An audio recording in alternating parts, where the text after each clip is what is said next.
ಬೆಳಗಾವಿ ಶಿವಾನಂದ ನೀಲಣ್ಣನವರ್ ಮಹಾವಂಚನೆ ಪ್ರಕರಣಕ್ಕೆ ಸಂಬಂಧಪಟ್ಟಂತೆ 4,500 ಕೋಟಿ ಲೂಟಿ ಕೇಸ್ನಲ್ಲಿ ಸಿಐಡಿ ತನಿಖೆ ತೀವ್ರ ಚುರುಕು.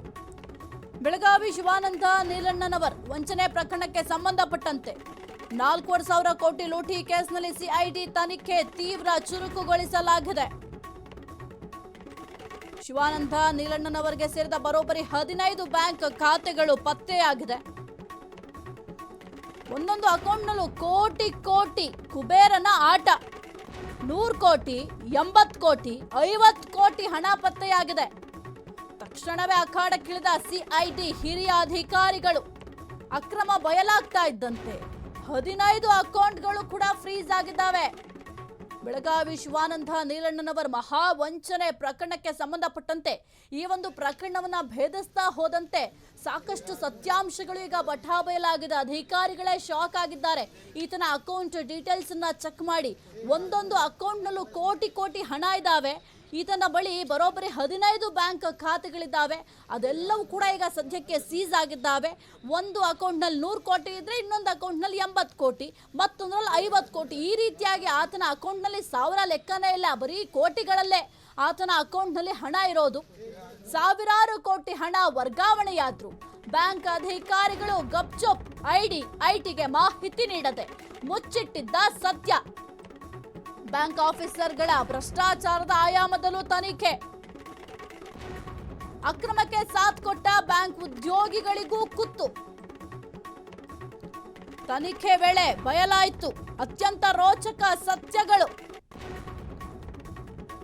ಸಿಸ್ಟಂನಲ್ಲೇ ಯಾರಿಗೂ ಕಾಣದಂತೆ ಹೈಡ್ ಆಗಿದ್ದ ನೀಲಣ್ಣವರ ಅಕೌಂಟ್ಗಳು ಬೇರೆ ಯಾರಿಗೂ ಡಿಸ್ಪ್ಲೇ ಆಗದಂತೆ ಅಕೌಂಟ್ ಲಾಕ್ ಮಾಡಿದ್ದ ಖದೀಮರು.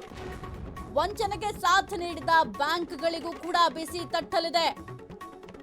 ಅಕ್ರಮದ ತಾಂತ್ರಿಕ ಜಾಡು ಹಿಡಿದು ಹೊರಟ ತನಿಖಾ ಸಂಸ್ಥೆ ದೇಶದ ಪ್ರಮುಖ 5 ಬ್ಯಾಂಕ್ಗಳಿಗೆ ನೋಟಿಸ್ ನೀಡಲು ಸಿಐಡಿ ಸಜ್ಜಾಗಿದೆ. ಸಾವಿರಾರು ಕೋಟಿ ಹಣ ವರ್ಗಾವಣೆ ಆದ್ರೂ ಕೂಡ ಬ್ಯಾಂಕ್ ಅಧಿಕಾರಿಗಳು ಮಾತ್ರ ಗಪ್ಚುಪ್. ನಮಗೂ ಇದಕ್ಕೂ ಸಂಬಂಧ ಇಲ್ಲ, ವರ್ಗಾವಣೆ ಆಗಿದ್ಯಾ ನಮಗೆ ಗೊತ್ತೇ ಇಲ್ಲ, ಆ ರೀತಿಯಲ್ಲಿ ಗಪ್ಚುಪ್ ಆಗಿದ್ದಾರೆ. ಇನ್ನು ಐಟಿಗೆ ಯಾವುದೇ ರೀತಿಯ ಮಾಹಿತಿಯನ್ನು ಕೂಡ ಕೊಟ್ಟಿಲ್ಲ. ಇವರೇ ಈ ಒಂದು ವಿಚಾರವನ್ನ ಬ್ಯಾಂಕ್ ಸಿಬ್ಬಂದಿಗಳೇನಿರ್ತಾರೆ ಅಥವಾ ಬ್ಯಾಂಕ್ ಅಧಿಕಾರಿಗಳು ಈ ಒಂದು ವಿಚಾರವನ್ನ ಯಾರಿಗೂ ಗೊತ್ತಾಗದ ರೀತಿಯಲ್ಲಿ ಈತನ ಸೀಕ್ರೆಟ್ ಅನ್ನ ಸೇವ್ ಆಗಿಟ್ಟಿದ್ದಾರೆ. ಇನ್ನು ಬ್ಯಾಂಕ್ ಆಫೀಸರ್ಗಳ ಭ್ರಷ್ಟಾಚಾರದ ಆಯಾಮದಲ್ಲೂ ಕೂಡ ಈಗ ತನಿಖೆಯನ್ನ ಮಾಡಲಾಗುತ್ತೆ. ಯಾಕೆಂದ್ರೆ ಇಷ್ಟು ಕೋಟಿ ಕೋಟಿ ಹಣ ಇದೆ. ಐಟಿ ಅವರಿಗೆ ಒಂದು ಮಾಹಿತಿ ಕೊಟ್ಟಿಲ್ಲ, ಇಡಿ ಅವ್ರಿಗೆ ಮಾಹಿತಿ ಕೊಟ್ಟಿಲ್ಲ. ಹಾಗಾದ್ರೆ ಏನ್ ಮಾಡ್ತಾ ಇದ್ದೀರಾ ಅಂತ ಸದ್ಯಕ್ಕೆ ಪ್ರಶ್ನೆ ಕೂಡ ಮಾಡ್ತಾರೆ ಬ್ಯಾಂಕ್ ಅಧಿಕಾರಿಗಳನ್ನ. ದೇಶದ ಪ್ರಮುಖ 5 ಬ್ಯಾಂಕ್ಗಳಿಗೆ ನೋಟಿಸ್ ನೀಡಲು ಕೂಡ ಒಂದು ಕಡೆ ಸಿಐಡಿ ಸಜ್ಜಾಗಿದೆ. ಕುರಿತು ಹೆಚ್ಚಿನ ಮಾಹಿತಿ ನೀಡ್ತಾರೆ ನಮ್ಮ ಪ್ರತಿನಿಧಿ ಮಂಜುನಾಥ್. ಈ ಒಂದು ಬೆಳಗಾವಿ ಶಿವಾನಂದ ನೀಲಣ್ಣನವರ ಮಹಾವಂಚನೆ ಪ್ರಕರಣಕ್ಕೆ ಸಂಬಂಧಪಟ್ಟಂತೆ ಸಾಕಷ್ಟು ಸತ್ಯಾಂಶಗಳು ಈಗ ಬಟಾಬಯಲಾಗಿದೆ. ಅಧಿಕಾರಿಗಳೇ ಈತನ ಅಕೌಂಟ್ ನೋಡಿ ಒಂದು ಕ್ಷಣ ಶಾಕ್ ಆಗಿದ್ದಾರೆ. ಇಷ್ಟರ ಮಟ್ಟಿಗೆ ಹಣ ವರ್ಗಾವಣೆ ಆದ್ರೂ ಕೂಡ ಬ್ಯಾಂಕ್ ಅಧಿಕಾರಿಗಳು ಮಾತ್ರ ಯಾಕೆ ಗಪ್ಚುಪ್ಪಾಗಿದ್ದಾರೆ? ಈ ಒಂದು ವಂಚನೆಯಲ್ಲಿ ಅವರು ಕೂಡ ಶಾಮೀಲಾಗಿದ್ದಾರಾ ಅಂತ? ಸಹಿತ ಏನು ಒಂದು ಈ ಘಟನೆ ಹುಬ್ಬಳ್ಳಿಯ ಶಿವಾನಂದ್ ನೀಲನ್ ಅವರು ವಂಚನೆ ಪ್ರಕರಣ ಏನು ಬೆಳಕಿಗೆ ಬಂತು. ಈ ಬೆಳಕಿಗೆ ಬಂದಂತ ಪ್ರಕರಣ ಒಂದೊಂದು ಹಂತವಾಗಿ ಪೊಲೀಸರು ಕೂಡ ಪ್ರಾಥಮಿಕವಾಗಿ ತನಿಖೆ ನಡೆಸಿದ್ರು. ಪೊಲೀಸರ ತನಿಖೆಯಲ್ಲಿ ಕೂಡ ಸಾಕಷ್ಟು ಪ್ರಕರಣಗಳು, ಈ ವಂಚನೆ ಪ್ರಕರಣಗಳು ಈಗ ಬೆಳಕಿಗೆ ಬಂದಿರುವಂತದ್ದು.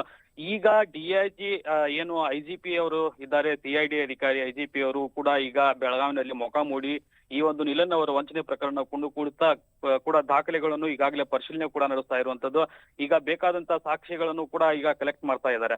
ಆದ್ರೆ ಇಲ್ಲಿ ಪ್ರಮುಖವಾಗಿ ಅಂಶ ಗಮನಿಸಬೇಕಂತಂದ್ರೆ ಶಿವಾನಂದ್ ನೀಲನ್ ಅವರು ಏನಿದ್ದಾನೆ 4,500 ಕೋಟಿ ರೂಪಾಯಿ ಏನು ವಂಚನೆ ಪ್ರಕರಣ ಇವನ ಮೇಲೆ ಗಂಭೀರ ಆರೋಪವಿತ್ತು. ಈ ಆರೋಪ ಕುರಿತಂತೆ ಈಗಾಗಲೇ ತಲಾಶ್ ಕೂಡ ನಡೆಸ್ತಾ ಇದೆ ಅಂತ ಈಗ ಅಕೌಂಟ್ಗಳನ್ನು ಕೂಡ ಪರಿಶೀಲನೆಗೆ ಕೂಡ ಒಳಪಡಿಸಿರುವಂತದ್ದು. ಸಿಐಡಿ ಅಧಿಕಾರಿಗಳು ಒಂದೊಂದು ಅಕೌಂಟ್ಗಳಲ್ಲಿ 80, 90, 70, 80 ಹೀಗೆ 10 ಅಕೌಂಟ್ಗಳಲ್ಲಿ ಈಗ ಹಣ ಇರುವಂತದ್ದು ಪತ್ತೆಯಾಗಿರುವಂತದ್ದು. ಈ ಅಕೌಂಟ್ ನಲ್ಲಿ ಹಣ ಇರುವುದನ್ನು ನೋಡಿ ಏನು ಸಿಐಡಿ ಅಧಿಕಾರಿಗಳು ಬ್ಯಾಂಕ್ ಅಧಿಕಾರಿಗಳ ಮೇಲೆ ಸಂಶಯಾಸ್ಪದವನ್ನು ಮತ್ತು ಐಟಿ ಅಧಿಕಾರಿಗಳ ಮೇಲೆ ಸಂಶಯಾಸ್ಪದ ಈಗ ವ್ಯಕ್ತಪಡಿಸಿರುವಂತದ್ದು. ಯಾಕಂದ್ರೆ ಪ್ರಮುಖವಾಗಿ ಈಗ ಸಾವಿರಾರು ಕೋಟಿ ರೂಪಾಯಿ ಒಂದೇ ಅಕೌಂಟ್ ನಲ್ಲಿ ಒಬ್ಬರ ಹೆಸರಿನಲ್ಲಿ ಇರುವಂತದ್ದು ಸಂದರ್ಭದಲ್ಲಿ ಐಟಿ ಅಧಿಕಾರಿಗಳು ಪರಿಶೀಲನೆ ಮಾಡಬೇಕಾಗುತ್ತೆ. ಜೊತೆಗೆ ಬ್ಯಾಂಕ್ ಅಧಿಕಾರಿಗಳನ್ನು ಇದರ ಐಟಿ ಅಧಿಕಾರಿಗಳಿಗೂ ಕೂಡ ಮಾಹಿತಿಯನ್ನು ನೀಡಬೇಕಾಗುತ್ತೆ. ಈ ಸಂದರ್ಭದಲ್ಲಿ ಅಧಿಕಾರಿಗಳು ಯಾಕೆ ಗಪ್ಚುಪ್ ಇರುವಂತದ್ದು ಬ್ಯಾಂಕ್ ಅಧಿಕಾರಿಗಳು ಎಂಬ ಸಂಶಯ ಕೂಡ ಇಲ್ಲಿ ಸಹಜವಾಗಿ ಮೂಡಿರುವಂತದ್ದು. ಓಕೆ ಮಂಜುನಾಥ್, ಈಗ ಬಹಳ ಮುಖ್ಯವಾಗಿ ಒಂದು ಕಡೆ ಈ ಒಂದು ಸಾವಿರಾರು ಕೋಟಿ ಹಣ ವರ್ಗಾವಣೆ ಆದ್ರೂ ಕೂಡ ಬ್ಯಾಂಕ್ ಅಧಿಕಾರಿಗಳು ಗಪ್ಚುಪ್ಪಾಗಿದ್ದಾರೆ. ಈತ ಏನಿದ್ದಾನೆ ಶಿವಾನಂದ್, ಆತನ ಬಳಿ 15 ಅಕೌಂಟ್ಗಳಿತ್ತು ಅಂತಂದ್ರೆ ಈಗ ಆಧಾರ್ ಕಾರ್ಡ್ ಸಂಖ್ಯೆ ಹಾಕಿದ್ರೇನೆ ಗೊತ್ತಾಗುತ್ತೆ, ಜೊತೆಗೆ ಪ್ಯಾನ್ ಕಾರ್ಡ್ ಅನ್ನ ಯೂಸ್ ಮಾಡುವಂತ ಪ್ರತಿಯೊಬ್ಬರಿಗೂ ಕೂಡ ಗೊತ್ತಾಗುತ್ತೆ. Account details PAN card number ಹಾಕಿದ್ರೆ ಗೊತ್ತಾಗುತ್ತೆ. ಆದ್ರೆ ಅಧಿಕಾರಿಗಳು ಏನು ಮಾಡ್ತಾ ಇದ್ರು? ಇಷ್ಟೆಲ್ಲ ತಲೆ ಕೆಡಿಸ್ಕೊಳ್ಳೋದು ಯಾರು ಅಂತ ಸುಮ್ಮನಾಗಿದ್ರಾ? ಎಸ್ ಸಾಹಿತ್ಯ, ಯಾಕಂದ್ರೆ ಸಹಜವಾದ ಪ್ರಶ್ನೆ ಇದೊಂದು. ಯಾಕಂದ್ರೆ ಸಾರ್ವಜನಿಕರ ವಲಯದಲ್ಲಿ ಒಂದು ಯಾವ್ದಾದ್ರು ಒಂದು ಅಕೌಂಟ್ ಅನ್ನು ತೆರೆದ ಸಂದರ್ಭದಲ್ಲಿ ಆಧಾರ್ ಕಾರ್ಡ್ ಅನ್ನು ನೀಡಬೇಕಾಗುತ್ತೆ. ಆಧಾರ್ ಕಾರ್ಡ್ ಇಂದ ಒಂದಲ್ಲ ಒಂದು ಅಕೌಂಟ್ಗೆ ಜಾಯಿಂಟ್ ಆಗ್ತಾನೆ ಹೋಗ್ತದೆ. ನಾವು 10 ಅಕೌಂಟ್ ಅಥವಾ 12 ಅಕೌಂಟ್ ಮಾಡಿಸಿದ್ರು ಕೂಡ ಆ ಒಂದೇ ಆಧಾರ್ ಕಾರ್ಡ್ ನಂಬರ್ ಹಾಕಿದ್ರೆ ಸಾಕು, IT ಅಧಿಕಾರಿಗಳಿಗೆ ಮಾಹಿತಿ ಕೂಡ ಹೋಗ್ಬೋದು, ಮತ್ತು ಜೊತೆಗೆ ಬ್ಯಾಂಕ್ ಅಧಿಕಾರಿಗಳು ಕೂಡ ಇದು ಒಂದು ಗೊತ್ತಾಗುವಂತ ವಿಚಾರ. ಆದ್ರೆ ಇಲ್ಲಿ ಬ್ಯಾಂಕ್ ಅಧಿಕಾರಿಗಳು ಯಾಕೆ ಗಪ್ಚುಪ್ಪಿದ್ರು ಎಂಬ ಕೂಡ ಒಂದು ಸಂಶಯ ಸಾಕಷ್ಟು ಈಗ ಮೂಡ್ತಾ ಇರುವಂತದ್ದು. 15 ಅಕೌಂಟ್ಗಳಲ್ಲಿ ಈಗ ಸಾವಿರಾರು ಕೋಟಿ ರೂಪಾಯಿ ಇರುವಂತದ್ದು ಈ ಒಂದು CID ಅಧಿಕಾರಿಗಳ ಪರಿಶೀಲನೆ ವೇಳೆ ಬೆಳಕಿಗೆ ಬಂದ ಸಂದರ್ಭದಲ್ಲಿ CID ಅಧಿಕಾರಿಗಳೇ ಸ್ವತಃ ಈಗ ನಿಬ್ಬೆರಗಾಗಿರುವಂತದ್ದು ಸಾಹಿತ್ಯ. ಯಾಕಂತಂದ್ರೆ ಒಂದು ಅಕೌಂಟ್ ನಲ್ಲಿ 80-90 ಹಂಗೆ 15 ಅಕೌಂಟ್ ನಲ್ಲಿ ಈಗ ಕೋಟಿ ಹಣ ಈಗ ಪತ್ತೆಯಾಗಿರುವಂತದ್ದು ಪರಿಶೀಲನೆ ವೇಳೆ. ಈ CID ಅಧಿಕಾರಿಗಳು ಇನ್ನಷ್ಟು ಮಾಹಿತಿಗಳನ್ನು ಕೂಡ ಕಲೆ ಹಾಕ್ತಾ ಇದ್ದಾರೆ. ಮತ್ತು ಏನು ಈಗ ದುಡ್ಡು ಪತ್ತೆಯಾಗಿದೆ, ಜೊತೆಗೆ ಏನು ಚಿನ್ನಾಭರಣ ಎಷ್ಟರ ಮಟ್ಟಿಗೆ ಇವನ ಬಳಿ ಪತ್ತೆ ಆಗ್ತಾ ಇದೆ, ಲಾಕರ್ಗಳು ಎಷ್ಟಿವೆ, ಈ ಒಂದು ಮುಂದುವರೆದ ಪರಿಶೀಲನೆ ಕೂಡ ಈಗಾಗಲೇ ಕೈಗೊಂಡಿರುವಂತದ್ದು ಸಾಹಿತ್ಯ. ಓಕೆ, ಥ್ಯಾಂಕ್ ಯು ಮಂಜುನಾಥ್ ನಿಮ್ಮೆಲ್ಲ ಮಾಹಿತಿಗಾಗಿ.